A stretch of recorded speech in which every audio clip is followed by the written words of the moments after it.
खुद को हनुमान कहा था और देश के एक बड़े नेता को राम कहा था। इस वक्त जब हनुमान मुसीबत में है तो क्या आप राम से मदद मांगे या किसी तरह की मदद की पेशकश की गई है? आपको लगता है कि मदद चाहिए? हनुमान को अगर मदद मांगनी पड़े राम से तो फिर हनुमान काहेंगे और राम काहेंगे। चिराग जी, आपको जो अध्यक्ष बनाया गया था पशुपति पहाड़ जी ने उसी पे सवाल उठा दिया है कि कोई लिखा जो भी प्रस्ताव आता है वो तो होता है, ऐसे कोई डॉक्यूमेंट्स नहीं है। और साथ ही साथ उन्होंने उसके प्रस्तावक कौन थे? जब मैं अध्यक्ष बना था तो उसके प्रस्तावक कौन थे? खुद वही थे, उन्होंने ही मेरे नाम को प्रपोज किया था और इसी जगह पर ये बैठक हुई थी, आप सब मौजूद थे और वो सारे डॉक्यूमेंट्स हम लोग के पास मौजूद हैं, जब जरूरत पड़ेगी सामने रख दिया। उन्होंने बात की पार्टी संविधान में एक व्यक्ति एक पद का है।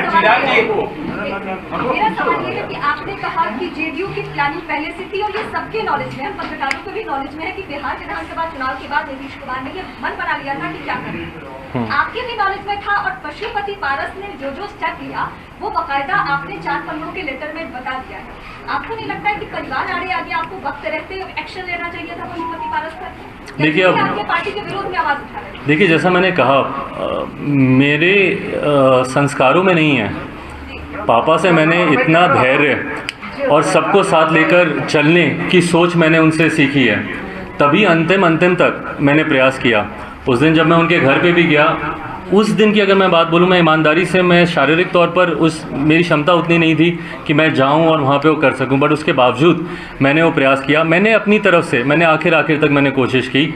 जो आप कदम उठाने की बात कर रही हैं, जैसा मैंने कहा कि चुनाव के दौरान से ही कहीं ना कहीं आभास था, तो पार्टी के इन सांसदों के ऊपर शायद सस्पेंशन की कार्रवाई बहुत पहले हम लोगों को कर देनी चाहिए थी, पर मैंने अपनी तरफ से मैंने पूरी कोशिश की। जब तक इन लोगों ने सामने से, मैं सही बोलूं, मैं एक व्यक्तिगत बात मैं ज़रूर बोलूँगा, मेरे पापा का निधन हो गया, पापा अब नहीं है। मेरे छोटे चाचा का भी निधन हो गया। पार्टी में सेकंड जनरेशन हम लोग हैं, पर पहली जनरेशन में अगर कोई है हम लोग के लिए, मैं मेरे अपने भाइयों की बात कर रहा हूँ, चाचा ही थे। पापा के बाद में उनमें पापा की छवि देखता था और मुझे विश्वास था कि शायद वो मार्गदर्शन करेंगे, जैसे पापा हम लोग को साथ लेकर चलें, वो भी लेकर चलेंगे। मैं अनाथ शायद उस दिन नहीं हुआ था जब पापा का निधन हुआ, शायद अब हुआ जब इन्होंने भी मेरा साथ छोड़ा।